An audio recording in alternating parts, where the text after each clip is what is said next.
The first time Alina stepped onto the training ground, she felt the air shift around her like even the wind could sense she didn't belong. She walked in alone. Boots to clean, uniform to new, posture to careful. Her rucksack hung properly on her shoulders, and every movement was calculated, almost too disciplined. Around her, others moved like they owned the space. Rough, loud, easy in their camaraderie. They carried mud-stained boots half-tucked, shirts, and the kind of confidence that only came from already being accepted. From behind her, someone chuckled. Looks like they printed this one out of a brochure. Another voice followed, louder this time. Careful not to wrinkle, Paper Soldier. Laughter echoed. Lena didn't flinch. The nickname Paper Soldier stuck faster than any official tag. It meant she looked fragile. Like someone who existed on paper. Good in theory, useless in reality. Soldier only by name. Alina didn't respond. Silence was something she wore like armor. The more they mocked her, the quieter she became. But her silence wasn't weakness. It was storage. She was saving every word, every look, every dismissal. Somewhere deep inside her. She came from a small town no one remembered. A place where dreams were whispered, not spoken aloud. Her father had served in the army too, until a training accident cut his service short. She grew up hearing stories of discipline, honor, and pain. Her decision to join the military wasn't made on impulse. It was rooted deep in legacy and loss, but no one here knew that. To them, she was just another quota. Training began before the sun could rise, or pushed, pulled, shouted at, drilled until their muscles burned and their thoughts blurred. Some recruits cursed, others broke, most endured. Alina, however, moved like she was built for it, not stronger, not faster, just focused. Still, the voices didn't stop. She can't carry that pack. She folded in the first live op. I'd rather be teamed with a map. Even the drill sergeants seemed unconvinced. One of them, Sergeant Dalon, barked orders like thunder. He was built like a wall, voice hoarse from years of shouting. Young soldiers into shape. During one drill, he paused mid-step and looked directly at her. You Paper Soldier, you planning to speak today, or just breathe quietly until graduation? Alina stood at attention. Sir, I'll do whatever's required. That answer was enough for Dalon, for the moment. But the name lingered in the air like smoke. Days turned into weeks. Each morning began with 5-mile runs, sandbag lifts, rifle training, and code memorization drills. Alina kept pace with the others. She never excelled, but she never fell behind either. She followed every rule, tied her boots tighter than necessary, cleaned her weapon twice a day, never forgot a command. But performance wasn't enough. Belonging required something more, something unspoken at night.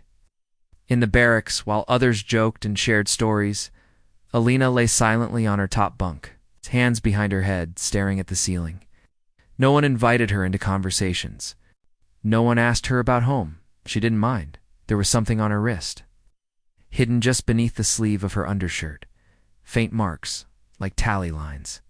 They weren't scars. Not tattoos either, just ink. Old, faded, but not meaningless. Each one was drawn during a different moment in her past, quiet acts of remembrance. Not of violence, but of survival. No one had ever asked what they meant. Not yet. Then came week 4, the first simulation under pressure. It was a night drill. The recruits were blindfolded, dropped into an unfamiliar stretch of woods and told to find their way back to base using nothing but their senses, memory, and training. A map had been given to them 5 hours earlier. They weren't allowed to bring it. Alina moved with caution, steps light, ears sharp. Her squad, though less focused, took the lead until they lost their bearing near a creek bed and started arguing. We're supposed to head east? No. The stream bends north. I'm sure of it. We should have marked the trail. Amid the chaos, Alina cleared her throat. If we follow the tree line west for 400 meters, there's a natural ridge. From there, we'll see the tower lights on base. It's a direct line. They turned, surprised. She had spoken clearly, not loud, but certain. And how would you know that, Paper Soldier? One recruit said, half mocking. I memorized. The map, she said. Topography, elevation, light angles. And the moon's behind us east isn't the way. There was a pause. Then Sergeant Dalen's voice crackled through their radio. He had been observing from afar. Squad, follow her? They obeyed when they reached the ridge. Just as she'd predicted, the base lights shimmered in the distance. Like lanterns in fog, no one said a word. They made it back before any other team. That night, there was no mocking in the barracks. Some glanced her way with curiosity. Others avoided eye contact altogether. The label paper soldier still hung in the air, but now it sounded hollow. Alina sat quietly on her bunk. She rolled up her sleeve just a little and looked at the faded marks on her wrist. Then, carefully, she added a new one. The second week of training was harder than the first. The sun had become merciless, and even the air felt heavier now. The drills intensified. Sleep became a luxury.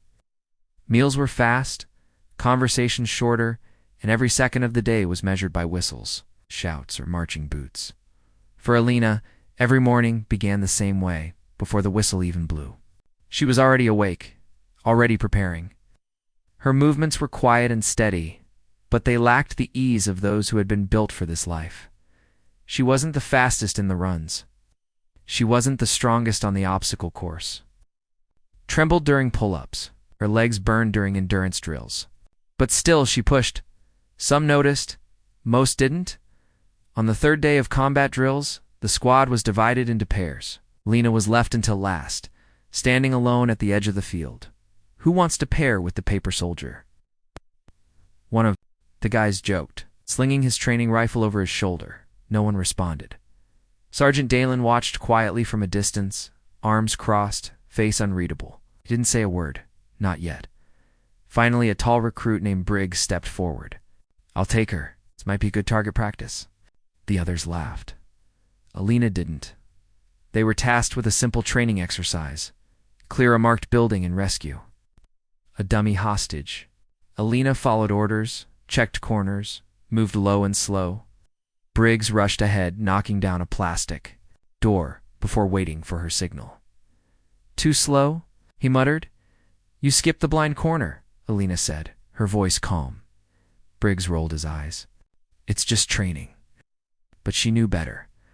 Later that evening, after lights out, the barracks were filled with quiet conversation and tired laughter. Alina sat on her bunk, cleaning her boots with methodical care. No one spoke to her. Was there, but not part of the circle. Her mind drifted. Flashback age 12 rain pelted the windows of a small, two-bedroom apartment. Alina sat on the floor, clutching her father's old army jacket. He had passed it down to her like a sacred artifact. It still smelled like dust, field oil, something else, something stronger. Responsibility. Her father, once a proud soldier, now used a cane to move around the house. A leg injury had cut short his service, but not his pride. You don't have to follow in my footsteps, he had told her that day. It's a hard life. I want to, she had replied. He looked at her for a long time before nodding. Then you'll have to be stronger than they expect, because they won't expect much. Back to present that night, Alina stared at the ceiling long after everyone else had fallen asleep. She didn't care that she was invisible. She wasn't here to be noticed. She was here to survive, and to become what her father once was. The following day brought the confidence course. A brutal combination of rope climbs, crawling trenches, balance beams, and timed sprints. One by one, recruits went through it. Some sprinted, others fell. A few barely made it through. When Alina's turn came, a few murmurs followed. She's gonna need help. Hope the medics are ready. She didn't acknowledge the comments. She stepped up to the starting line, eyes scanning the course. Mind already planning, the whistle blew. She ran the rope climb, was first. Her grip slipped once, but she adjusted and pulled herself up, foot by foot. The trench crawl left her uniform caked in mud, but she didn't stop. She fell twice on the balance beam, but each time she climbed back up, refusing to let the fall define her. By the time she crossed the finish line, she was gasping for breath, but still standing, She didn't win. She wasn't even near the top times, but she finished. Without help. Sergeant Dalen nodded once, subtle but deliberate. Later that week, the squad was given a surprise assignment: navigate a half-mile course in full gear, in pairs carrying a 60-pound dummy as if it were a wounded teammate. Each pair would be graded not just on time, but coordination. Alina was assigned to a recruit named Nico Lean, quiet and known for his speed, not his patience. "I'll carry the weight," he said quickly. "You just follow." "No," Alina said firmly. "We share it." He raised an eyebrow, but didn't argue. They alternated every 100 meters. Nico was surprised. Alina didn't complain, didn't slow down. She carried the dummy with steady, determined steps, even when her arms began to shake. They finished in the top 3. Later, that evening, Nico passed her in the hall. For the first time, he didn't look past her. "Good work," he said quietly. Alina simply nodded that night, as she sat on her bunk polishing her boots again. Another recruit, a woman named Jenna, sat beside her. "Is it true your dad was military?" she asked. Alina looked up surprised. "Yes," Jenna nodded. "Mine too. Navy. I saw the way you mapped the course in your head. Not bad. It wasn't friendship. Not yet. But it was the first thread of something real." Flashback, age 15, Alina sat at a wooden table. Books spread out in front of her: field manuals, training guides, maps. Her mother stood in the doorway. "You spend more time studying war than schoolwork," she said softly. Alina looked up. "School teaches me to pass tests. This teaches me how not to break." Her mother didn't smile, but she didn't argue either. Back to present by the end of the second week. Something had shifted. The label paper soldier was still whispered, but now it came with uncertainty, not sarcasm. She hadn't become a star recruit, and many still doubted her. But she had survived every task. She had stood up when others stayed quiet. She'd carried her share. She never gave up. Respect was still a distant thing. But recognition, even the smallest flicker of it, had begun to grow. Alina looked at her wrist that night, where the faded tally marks lay hidden under her. Sleeve, she didn't add a new one, not yet, but soon. The heat in the desert wasn't. Like anything Alina had experienced during training, didn't just sit on your skin, it crawled inside your lungs, clung to your bones, and stayed with you long after the sun had set. Their boots hit the cracked soil the moment the transport plane landed. The air smelled like dust and rusted metal. The distance, thin clouds of smoke rose into the sky, reminders of activity that was always just beyond reach. Sometimes silent, sometimes not. They had arrived. Alina's Squad Alpha unit was assigned to Outpost Sienna, a forward operating base in a volatile region where ceasefires never lasted more than a week. It was a halfway point between calm and chaos. Quiet one day, flares the next. Most of the soldiers stationed there had already seen action. Many didn't speak much. Their eyes did the talking. As she stepped off the vehicle, Alina tightened her grip on her pack. The base was a patchwork of sandbags, metal shelters, and barbed wire. Camouflage netting flapped weakly over makeshift watchtowers. Every few seconds, a low rumble echoed from beyond the hills. The war wasn't close yet, but it was never far. Inside the command tent, names were called, duties assigned, rotations posted. Alina Ward, the officer, barked. She stood at attention. "Present, sir." There was a pause. He didn't look up from his clipboard. "You'll be base support. Admin rotation. Logistics. You won't be needed outside the wire unless called." Alina blinked. "Sir, I'm not up for discussion. Private. Next." Was sidelined. Her teammates didn't say anything. Some looked away. Others barely noticed. A few may have even expected it. After all, she hadn't proven herself in the field. Not really. Not where it counted. She was given a small desk space inside the operations trailer, sorting reports, updating mission logs, and checking equipment lists. Important? Yes, but far from the front. From a distance, she watched her squad gear up for daily patrols, weapon checks, briefing sessions. The camaraderie was thick. Jokes pass quietly, gear pass quickly. The bond of shared danger and shared trust was forming without her. At night, the wind grew colder. Alina would sit on a metal crate outside the tent, helmet in her lap, listening to the sounds of the base, the whir of generators, the occasional barked order, the distant thud of mortar fire. She wrote letters she never sent to her mother, to her father's memory, even to herself. "They still call me paper soldier," she wrote once, but not with words. Now it's just in how they look past me. One evening, tension cracked through the camp like a lightning bolt. A patrol unit didn't return on schedule. Radio contact had gone silent. The base's mood shifted instantly. Conversations stopped. Boots moved faster. Lights glared brighter. Alina watched from her trailer doorway as officers gathered near the central table. Maps spread out, voices hushed but tense. 2 hours later, the unit limped back in, 4 out of 6. They carried one on a stretcher. The 6th never made it. There were no words, just silence. And a flag. The next morning, Alina noticed something had changed in the camp. Not just because of the loss, but because of what it revealed. Things weren't as under control as they had appeared. Every soldier seemed more alert. Helmets were worn tighter. Weapons stayed closer, but she was still sidelined, even when volunteers were requested for perimeter observation duty. She was passed over. She didn't argue. She trained. Every night, after her shift ended, she went behind the tents to an abandoned section of the base, where old crates and barrels had been stacked. There, she ran drills on her own, lifting, crawling, quick aim exercises with an unloaded weapon. She recited terrain maps from memory, rebuilt her rifle blindfolded. Practiced comes protocol. She wasn't waiting to be chosen anymore. She was preparing to be needed. One afternoon, a young private named Ramos stopped by the trailer.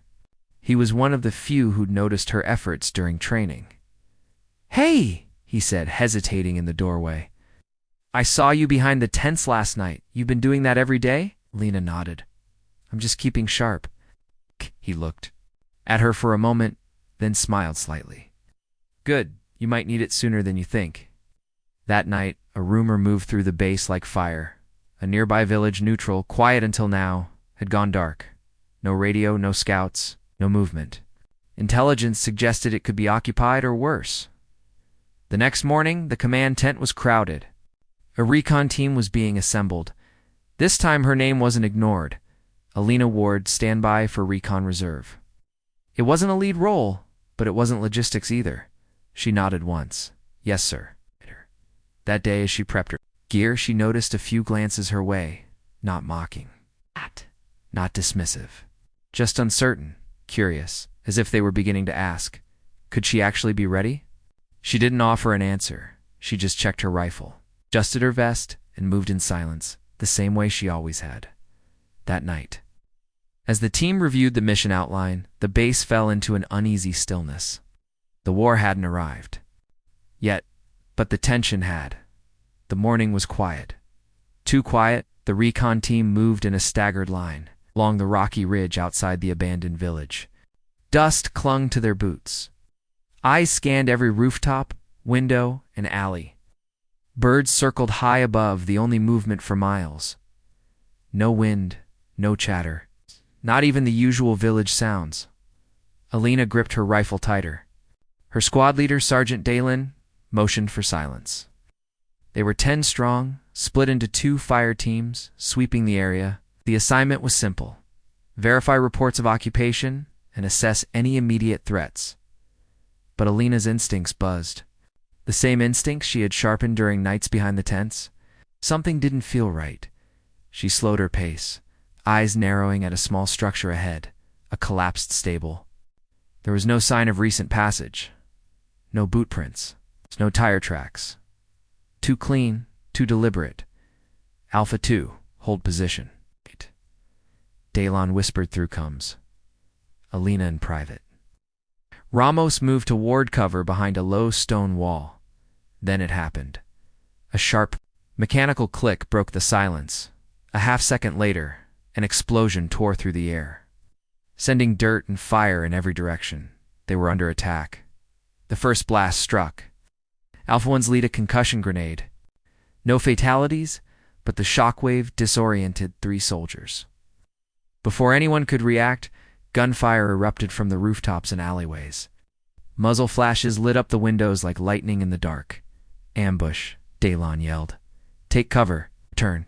Fire. Alina moved on instinct. She saw Sergeant Daylon diving behind an overturned cart, blood running down his temple. One of the gunner's private Koji was pinned, exposed, his rifle jammed.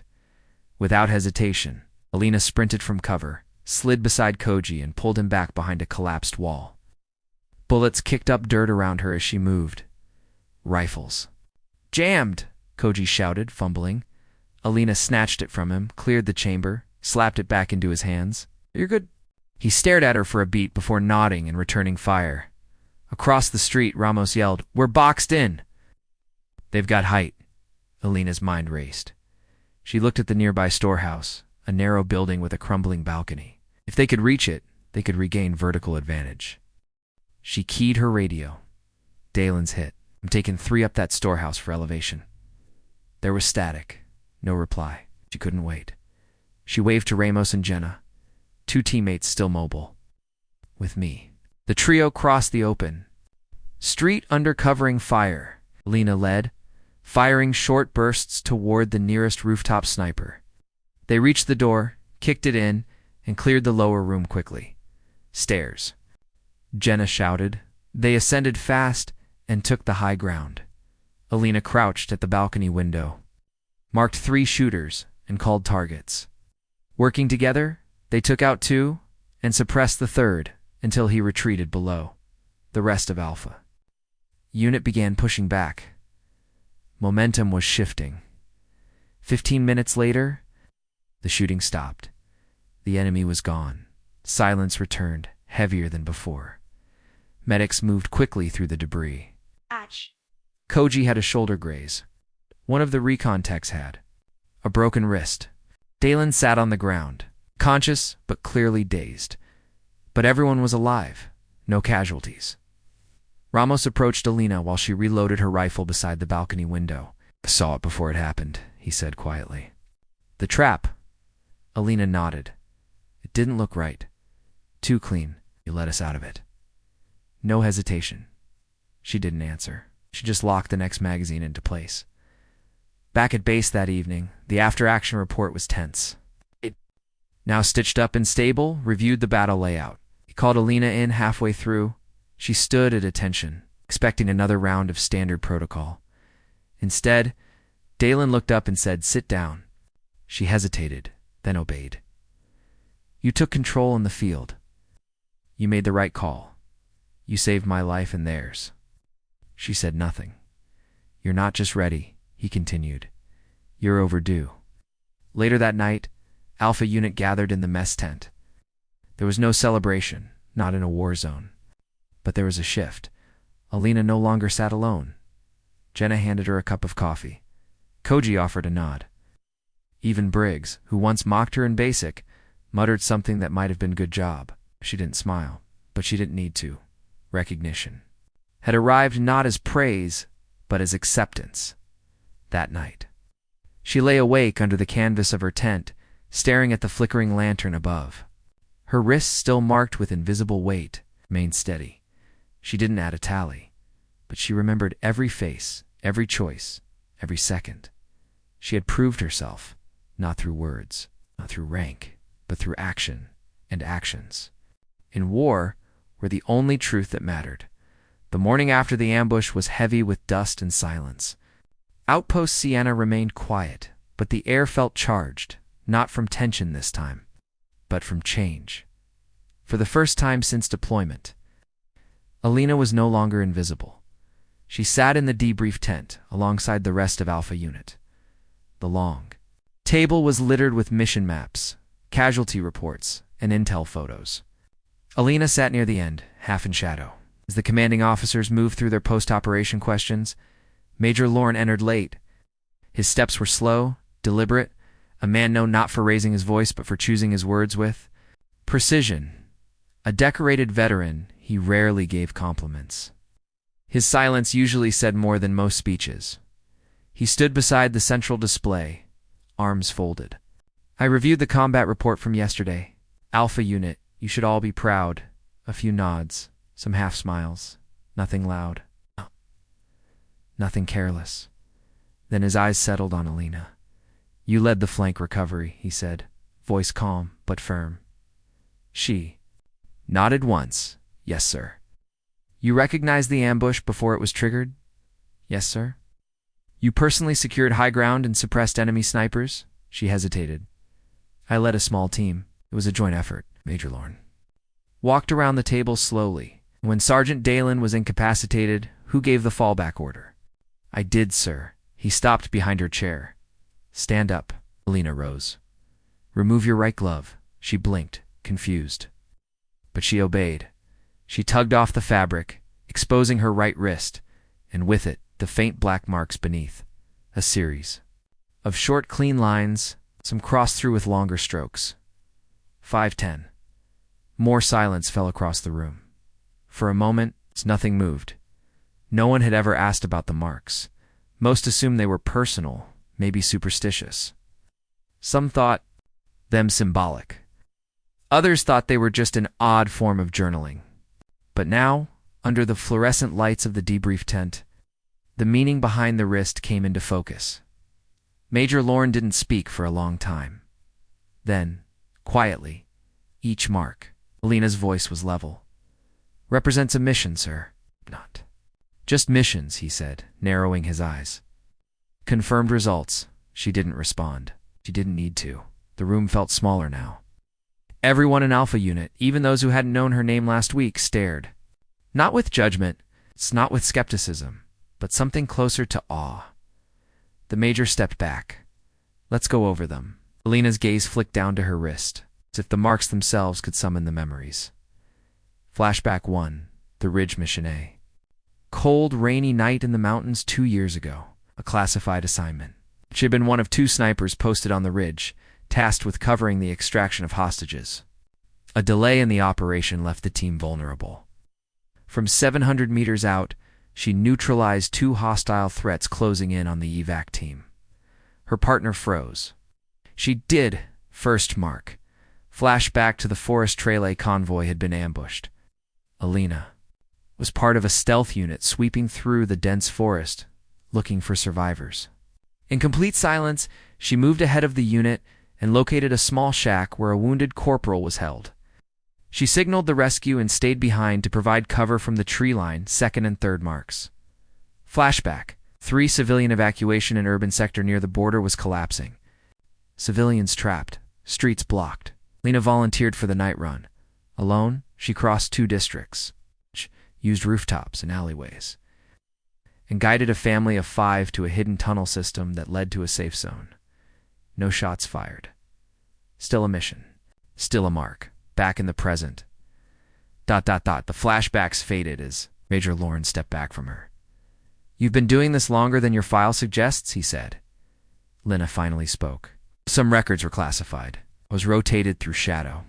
Units before reassignment. Dalen, now standing near the table, furrowed his brow. You were with Shadow Recon. Alina nodded once. Temporarily. I wasn't given permanent clearance, but I was active on mission support. Others. She's not a paper soldier. She's the kind that doesn't need paper at all. Later, outside the tent, a few soldiers from Alpha approached her. Koji stood with his arms folded. You've got more tallies than half this camp. Jenna added, and you never said a word about it. Alina shrugged. I wasn't here for recognition. Briggs, who had once mocked her quiet ways, looked at her with something closer to respect now. Well, you've got it. That night, she sat by herself again, as she had so many nights before. But this time, there was no isolation. In her solitude, only reflection. She looked at her wrist. Each line had been hard-earned. Not for glory, not for vengeance, but to protect those who couldn't protect themselves. They weren't marks of pride. They were reminders.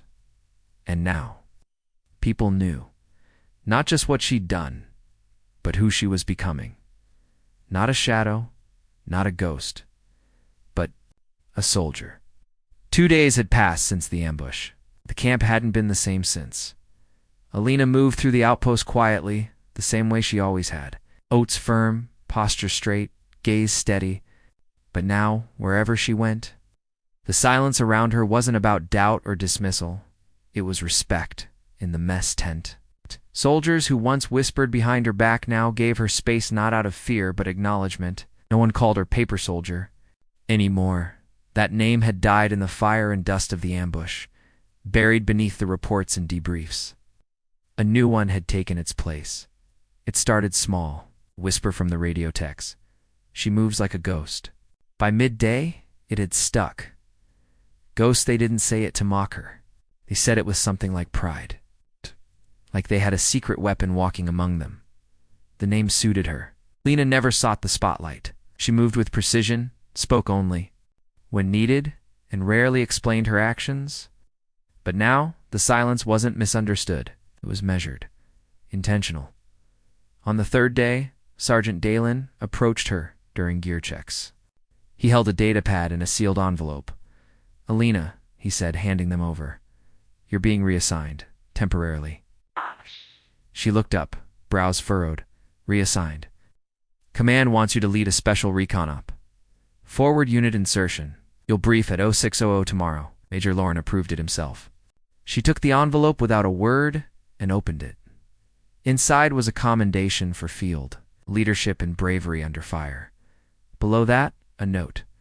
Recommendation for promotion to corporal. Pending review. She stared at it for a long moment. Then she folded it and slipped it into her vest. Dalen didn't leave right away. "You earned this. I know I didn't make it easy when you joined us." "You didn't have to," she replied calmly. "Well," he said, clearing his throat still, "I was wrong about you." Alina gave a faint nod. "Thank you, Sergeant." He turned to go, then paused. "One more thing." She looked at him. "Everyone's calling you Ghost now." She didn't react. He chuckled. "Fitting." Then he left. That night, the camp lights flickered in the wind. Alina sat outside the barracks, cleaning her rifle. Across the yard, she noticed a few of the younger recruits looking her way. One of them was mimicking a scope position, clearly trying to copy her form. She didn't smile. But inside, a memory stirred. Flashback training grounds. Years ago, Lena was younger then, quiet, uncertain. Her drill instructor barked orders at a dozen cadets on the firing line. "You think silence makes you invisible?" he shouted once. Out here, silence gets you forgotten. She hadn't wanted attention. She'd wanted accuracy. That day, while the others scrambled to look busy, Alina took her shot. One. Clean. Precise. The bullseye. No one clapped. No one praised her. But she remembered the sound of that single shot echoing in the range. Now, years later, that same precision had built her name. The next morning, Alpha Unit stood in formation. Major Lauren strode along the line, stopping before. "Alina, Corporal," he said formally, handing her a new badge, effective immediately. She accepted it without hesitation. He added, "We don't give ranks to ghosts. But you're the kind who earns them." Small chuckle rippled through the line. Even Alina allowed herself a slight smile. Later that day, before departure, she met her new recon team, 3 specialists pulled from different units. They were sharp, experienced, and clearly informed about her record. One of them, tech-savvy communications expert named Milo, extended a hand. "Heard a lot about you, Ghost, right?" Lena glanced at the others. No mocking tones, no smirks, just readiness. She shook his hand. "Just Alina," she said. "For now." As they reviewed maps and supply lists, Alina gave short, clear instructions. She didn't bark orders, she didn't show off, but every word had weight. By the end of the hour, there were no questions. She was in command. Before lights out, she returned briefly to the mess tent. Koji waved her over to their table, a small gesture, but meaningful. She joined them. "Big mission tomorrow?" Jenna asked. Alina nodded. "Scout operation, northern sector, light entry." "Just like a ghost," Koji said, raising his cup. The others laughed quietly. Alina didn't protest the name anymore. She had tried to avoid labels her entire career, but this one felt different. Not given to mock. Not forced to define her. It was earned. She stepped out into the night, her boots crunching softly in the gravel. The stars above were distant, but clear, watching silently like she often did. Her wrists still bore the old marks, lines etched with memories. But tonight, she didn't look at them. She didn't need to. Respect wasn't written on skin. It was felt in the stillness, in the glances, in the quiet nods passed between soldiers who had seen death together and survived. She came in as a shadow. Now she moved as a ghost, and for the first time, the war was listening. The sun climbed steadily over Camp Valor, casting long golden streaks across the newly poured concrete near the training yard. Boots pounded rhythmically against gravel as rows of fresh recruits marched in formation. Their uniforms crisp, their nerves tightly wound. At the head of the parade ground, a woman stood still, arms behind her back, posture straight as steel. She watched them with the calm, critical gaze of someone who had once been in their place, uncertain, underestimated, and determined to survive. Elin, now Lieutenant Alina Voss. 5 years had passed since the ambush that changed everything. Not just for her, but for the entire unit. She had led more missions since then than she could count, some successful, others costly. But each one had shaped her into the kind of soldier who didn't just wear the uniform, she defined it. Now she led from a different front, training at first. She resisted the reassignment. Field command was in her blood. When Major Lorne, now retired, had recommended her for the leadership program, he said something that stuck with her. You made it out of the fire. The best thing you can do now is teach others how to walk through it. So she stayed. And over time, she began building something better. On this morning, the new class had just completed their 3rd week. Some were eager, others exhausted, and a few were still trying to fake their way through the drills. Alina waited until they fell into their positions before stepping forward. The chatter died instantly. She didn't need to raise her voice. She never had. You think discipline is about doing push-ups until your arms give out, she said calmly, walking slowly along the front row. You think strength is about who lifts the most, or who runs fastest. She stopped in front of a tall recruit, shoulders too high, hands too tight. His eyes locked on her like she might call him out. She didn't. Real strength, she continued, is knowing who you are when nobody believes in you. Silence, not fear, respect. She stepped back and faced the entire class. Let me tell you a story. Flashback years ago, she described in careful but measured terms. The day she arrived at a forward camp where no one took her seriously, no name, no glory, just paperwork and sidelong glances. She didn't mention the nicknames they gave her at first, but the tone said enough. She shared how she kept her head down, learned quickly, stayed quiet, and watched everything. And then came the ambush. I didn't wait for permission, she said to the recruits. I moved because people needed help. I moved because I could. No dramatics. Just facts. But after that day, she added, no one ever asked me if I belonged again. After the speech, she dismissed the formation. The recruits left quietly, murmuring to each other not just about the story, but about the weight of it. A few lingered, watching her from a distance. She knew that look. She had worn it herself once, staring at the people who seemed untouchable, wondering if she'd ever reach that level. Now she was that person to them. It still felt strange. Back in her office, Alina sat at a desk filled with reports, training schedules, evaluation forms, letters from command. But one item stood out among the papers. A small, black notebook, worn around the edges, faint lines drawn on the back page. Marks, memories, each one was still there, at an added. New ones in years, not because the mission stopped, but because the meaning had changed. What once marked survival now marked legacy. A soft knock broke her thoughts. It was Cadet Rios, one of the quiet ones. Always observing, always writing in her notebook during downtime. Ma'am, Rios said, standing straight.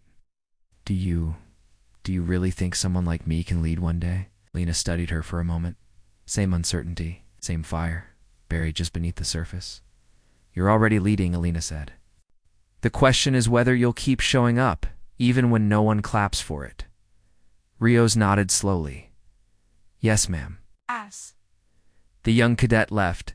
Alina felt the same weight she had once carried, now settling on a new pair of shoulders. That was how it should be.